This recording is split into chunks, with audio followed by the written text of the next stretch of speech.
আসসালামু আলাইকুম, আমি মেহেদী হাসান, দেখছেন চয়েস টিভি। আজ এমন এক মহান ব্যক্তিকে স্মরণ করার দিন, যার জীবন ও আদর্শ কোটি মানুষের হৃদয়ের ভালোবাসায় স্থান করে নিয়েছে। তিনি হলেন আমাদের প্রিয় নবী হযরত মুহাম্মদ সাল্লাল্লাহু আলাইহি ওয়াসাল্লাম।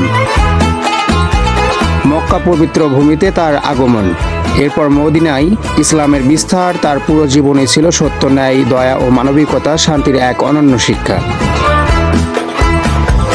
পবিত্র কোরআনে আল্লাহ তাআলা বলেন, আমি আপনাকে বিশ্বজগতের জন্য রহমত হিসেবে পাঠিয়েছি।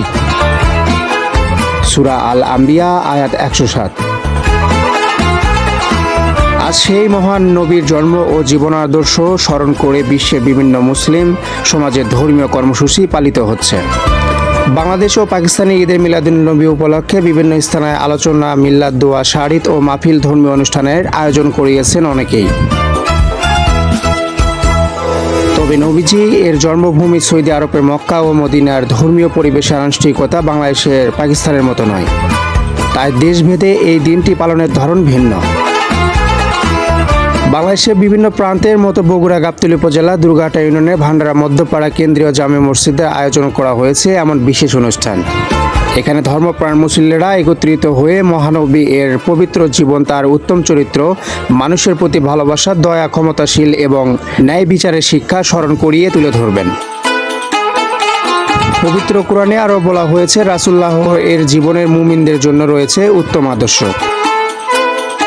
অর্থাৎ নবীজির প্রতি ভালোবাসা শুধু মুখের কথা নয়, তার শিক্ষা, সুন্দর চরিত্রকে নিজেদের জীবনে ধারণা করাই হতে পারে সেই ভালোবাসার বাস্তব প্রকাশ।